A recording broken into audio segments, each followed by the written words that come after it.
Masculinity podcast on Thursdays. It's it's today's Wednesday. Oh shit, my IMC TV show is tomorrow. Oh, I need to change the stream. Dang, that's a goof. All right, let me turn it off on the IMC TV channel. I'll still go ahead and do the stream. But there you go. I'm gonna shut it off there. I got totally confused. I thought Wednesdays was there we go. I thought Wednesdays was my podcast. It's not. Thursdays is my podcast now. I kept switching it around. But I'll go ahead and talk on this right now because it's such an interesting topic. And maybe I'll just record a little video.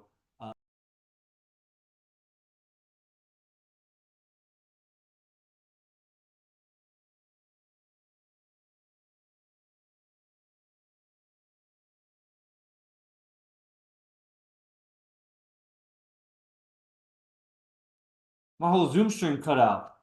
All right, now we're back. Okay, wait. Pin. Okay, now we're back. Okay, so whatever.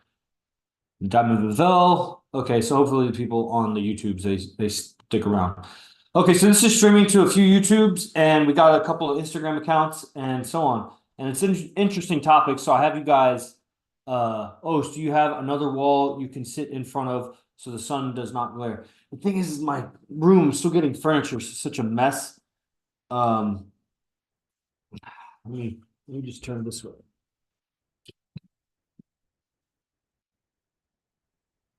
Oh man.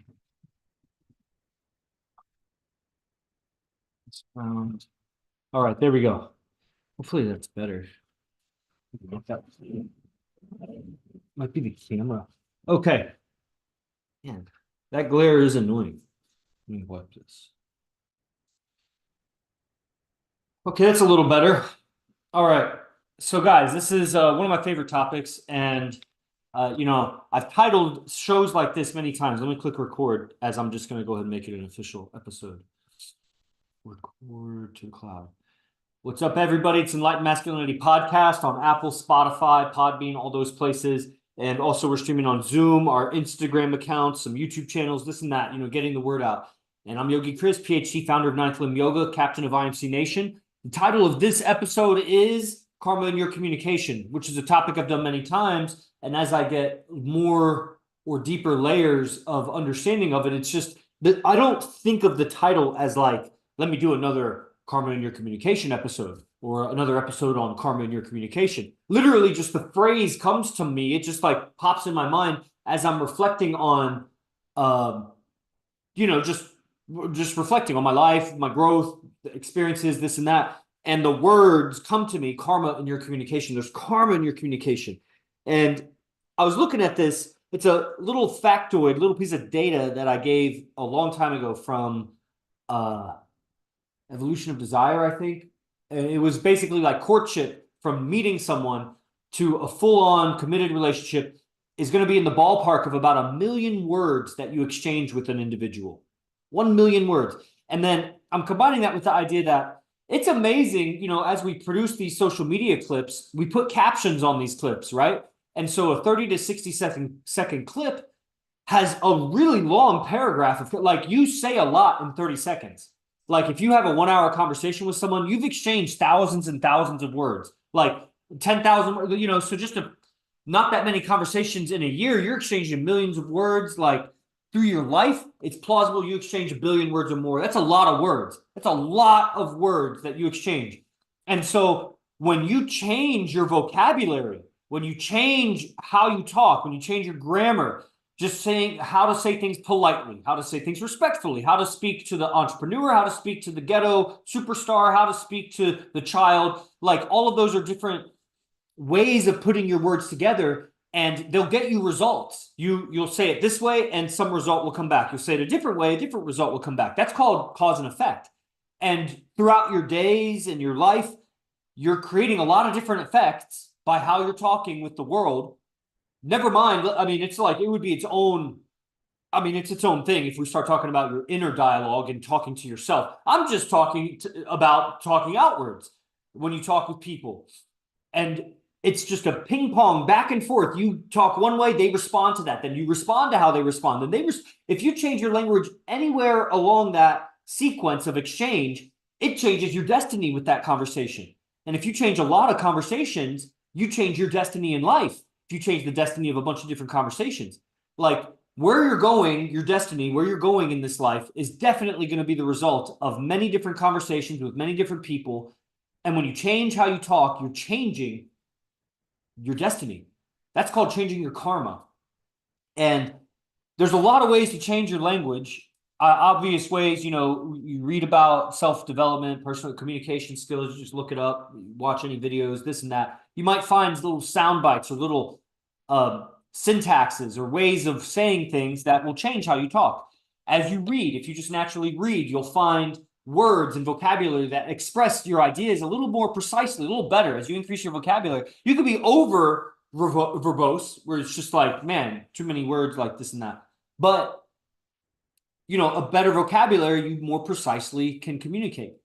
And then there's the skills of communication go beyond just like your word choice. Having a rule for every situation, where in this situation you use these words, in this one you say it this way. That's a script. And anybody that's written a script for like sales and selling something, you can try to make it short. It'll feel short if when you succeed with it, the conversation goes fast and you do sales. But when you really write out all the little steps that you got to do in the sales process, it's a long script. And that doesn't take into account all the contingencies that can happen. That's just the basic, if it went exact, flawless, no resistance, like it would be 20 pages of sales if you wrote it out.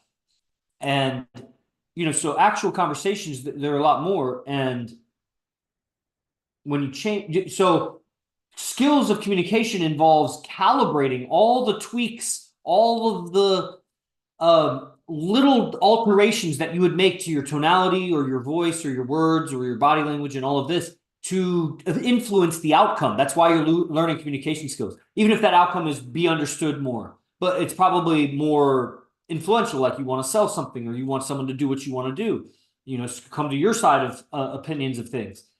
And man, it is so multi-layered when you think that you're going to exchange millions of words with your sexual relationships. You're going to exchange millions of words over the lifetime of business partners, of friends, millions of words. And if you know how like if you and your friends, you come up with this like catchphrase that's like funny amongst you, and it's like you have that word that you say, and it's an inside joke. Other people don't know that you have that nah, like you have some phrase that like no one else really laughs about it like you do. You know what I mean? How many times do you just push that button with your friends where you just say it back and forth to each other, like hundreds or thousands of times until you burn it out? It's just used up. It's no longer funny. But that's a lot of words, man. Just time it. If it takes a second every time you say it, that's like thousands of seconds. How many minutes is that? You don't get those minutes back at the end of your life. You don't elongate your life by using those words in those minutes. So your words take up time. They take up breath. They take up effort. And it might not seem like much, but when you add it up over the months and years of your life, the way you talk accumulates results. It snowballs. And it's very multi-layered, very many directions, because you have family relations, you have business relations, school relations, athletic relations, romantic relations. So many. And it's so intricate. And it wouldn't even be possible, really. It's intractable, because every time you explain, it's like a hydra. You explain a situation, and then two questions pop up about, well, what if this? What if that? What if this? What if that? You'll never satisfy all the what ifs. That's what God's responsibility is. Create a trillion, billion, quadrillion creations and experience everything that's possible. Your job is to experience what you want. What do you want? Get it. Go for it. How do you do it? It's going to be skills of communication. How do you get skills of communication? I'm telling you, ultimately, it's going to be a mirror reversing in on itself, where you need a mentality, a philosophy, a self-image, a self-esteem, a self-worth, a way of relating to your own mind before you relate to the world.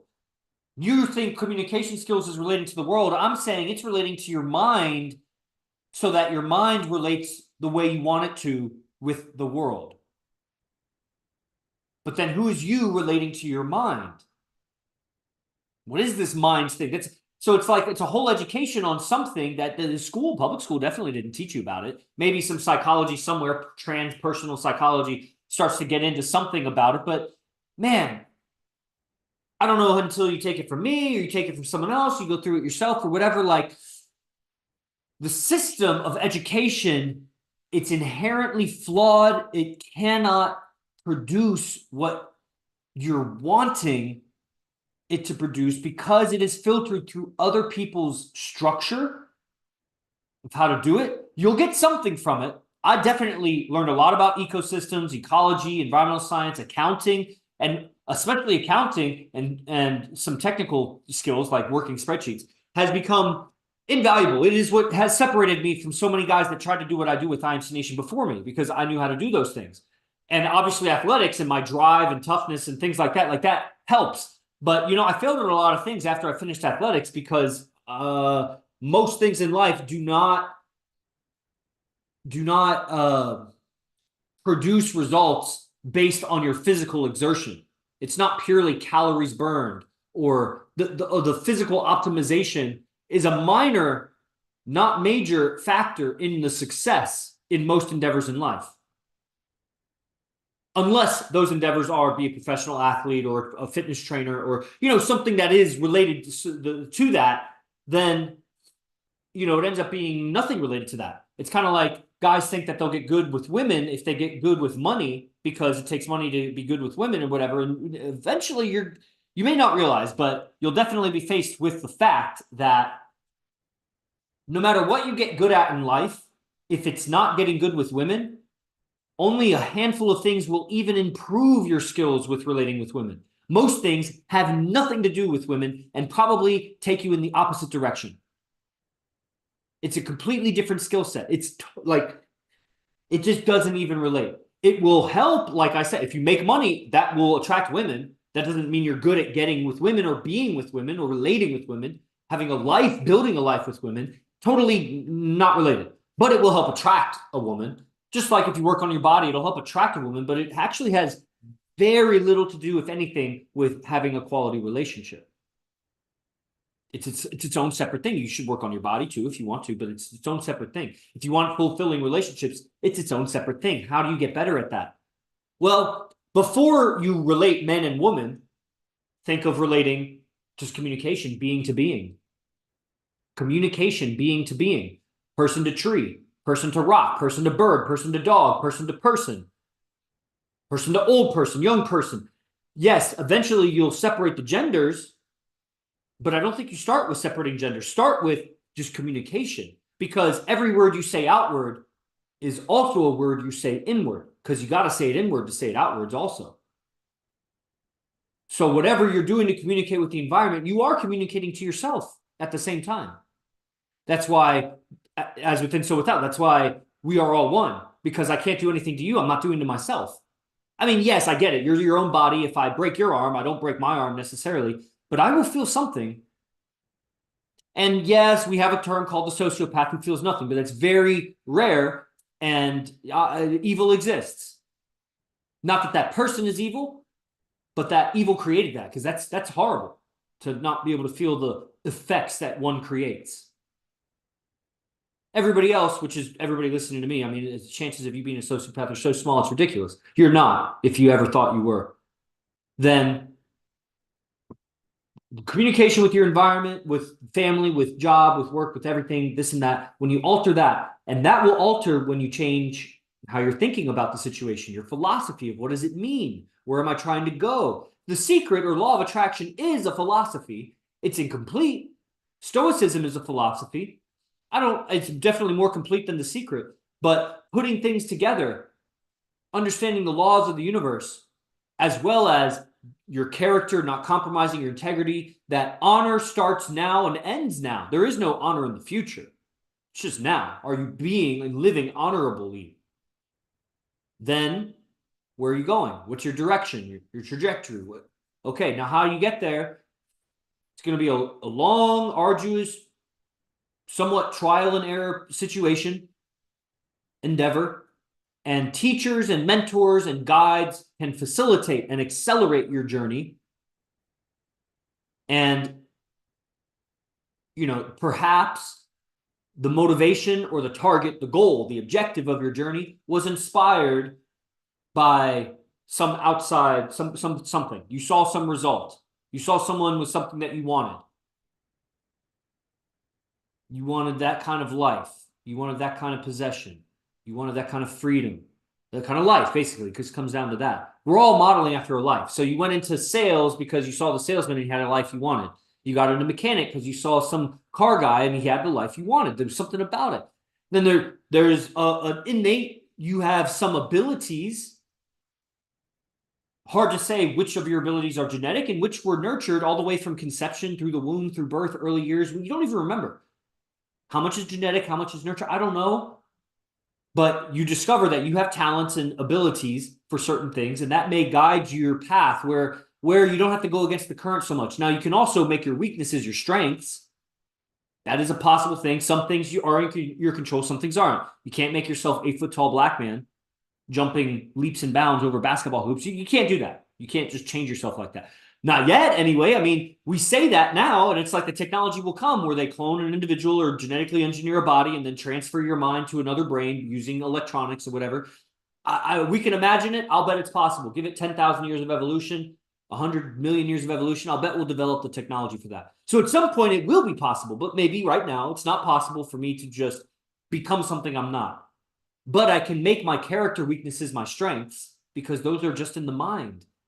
Why would it not be possible for me? And that's the karma of your communication, because when you change your character, your default, when you stop trying to be something, totally stop trying, who are you? What is your character? That can be cultivated and developed, because when you stop trying, most of your day, you're probably not trying. You stress out about trying, during that activity or at that moment, that date, that job interview, notice how you stress out about how you presented yourself at the interview, and then the first few days of the job, and as you get comfortable, you stop caring about how you're presenting. Eventually you get so comfortable, it's just natural, you relax into it. Same thing with the relationship. You front yourself, and then you start to lose the front, and they discover, oh, they were really like this. They were fronting. How many people have that story? So eventually you will fall back to your default. It's too hard to keep up a front all the time. There are still situations you want to have self-control and calibration and whatever, but most of your life is lived on your baseline default mode. And then if you have a process, a daily process, you can push that baseline. You can grow. People love to grow because when you grow and develop, you change the results. You change the effects you create because your natural, latent, no, I don't want to say natural, but your baseline character is going to get you most of the results that you experience. So working on yourself changes your destiny. That's karma. Cause and effect. Karma is this ancient word, very small, 5 letters, that encapsulates such a complex phenomenon.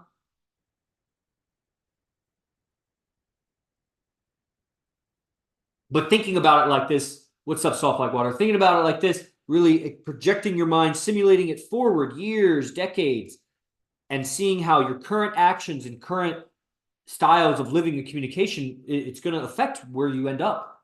Start to connect where you want to get to and what you have to be like and do and speak and act. And how do you have to be to get there? Just keep running that current back and forth from the future to the present, until you figure out better and better ways to get there. And you'll find that it's probably more challenging than you think. And you got to rely on that desire. You got to rely on that motivation, that ambition. And when it stops being worth it, then you move on. But hopefully you transmute all of what you've done into the next thing. So I translated my wrestling into my guitar playing. I translated, and my drug dealing, really, honestly. And I translated my drug dealing into guitar playing, honestly, into a PhD and a yoga practice. Probably more accurately, I translated my wrestling into my yoga. There was a bunch of intermediaries in between, but all that athleticism and body awareness and discipline and self-discipline to train my body because I just need training became my yoga practice. So my interest in physics became my interest in engineering, became my interest in environmental sciences, became my interest in building a business for my yoga, became my IMC business. The skills I learned in each endeavor I translated as much as I could to the next.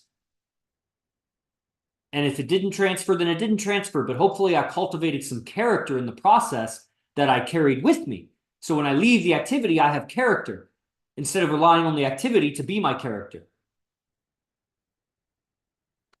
There we go. All right, everybody. We're in Vegas now. We're doing lots of trainings. There's daily classes. There's yoga with me every weekend online. All these links are provided in the description. And for this episode, if you're watching the recording, then leave a review, like, share, tell everybody about it. And I hope everybody online enjoyed it. And I'll see you guys tomorrow. I'll do another official IMC TV stream. I thought today was Thursday for some reason, but this is a recording. It'll go up. Thank you, everybody, for attending live and who watched the recording. See you next time. Jay Guru Dev. Os.